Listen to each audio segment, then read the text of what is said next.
Assalamualaikum warahmatullahi wabarakatuh. Halo teman-teman, perkenalkan saya Ihsan Tajuddin dari Program Studi Pendidikan Bahasa Indonesia. Pada video pembelajaran kali ini, saya akan membahas materi tentang struktur dan kaidah kebahasaan teks eksposisi. Melalui materi ini, diharapkan teman-teman dapat memahami pengertian teks eksposisi, mengidentifikasi struktur teks eksposisi, serta menentukan kaidah kebahasaan yang terdapat dalam teks eksposisi.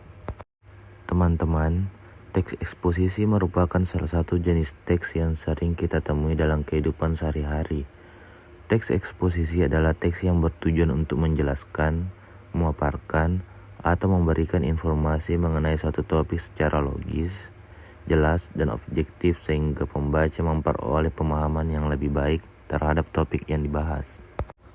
Agar penyampaian informasi tersusun dengan baik, teks eksposisi memiliki 3 struktur utama. Struktur pertama adalah tesis.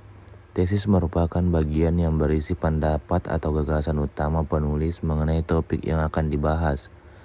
Struktur kedua adalah argumentasi. Pada bagian ini, penulis menyampaikan alasan, fakta, data, dan berbagai penjelasan yang mendukung tesis. Argumentasi berfungsi untuk memperkuat pendapat yang disampaikan sehingga pembaca dapat memahami pembahasan secara mendalam. Struktur ketiga adalah penegasan ulang. Bagian ini berisi penegasan kembali terhadap pendapat atau gagasan utama yang telah dijelaskan sebelumnya sebagai bentuk penutup dari pembahasan. Selain memiliki struktur yang jelas, teks eksposisi juga memiliki kaidah kebahasaan yang menjadi ciri khasnya. Pertama, menggunakan bahasa resmi dan sesuai dengan kaidah bahasa Indonesia yang baik dan benar. Kedua, menggunakan istilah-istilah yang sesuai dengan topik pembahasan. Ketiga, menggunakan konjungsi atau kata hubung untuk menghubungkan ide atau argumen agar pembahasan menjadi runtut. Keempat, menggunakan kata kerja mental yang menunjukkan proses berpikir atau pendapat seperti menganggap, memahami, dan meyakini. Kelima, menggunakan kalimat yang bersifat fakta dan logis sehingga informasi yang disampaikan dapat dipertanggungjawabkan. Keenam, menggunakan kata perujukan untuk merujuk pada hal yang telah disebutkan sebelumnya. Ketujuh, menggunakan kalimat persuasif secara halus untuk mengajak pembaca memahami atau mempertimbangkan suatu informasi.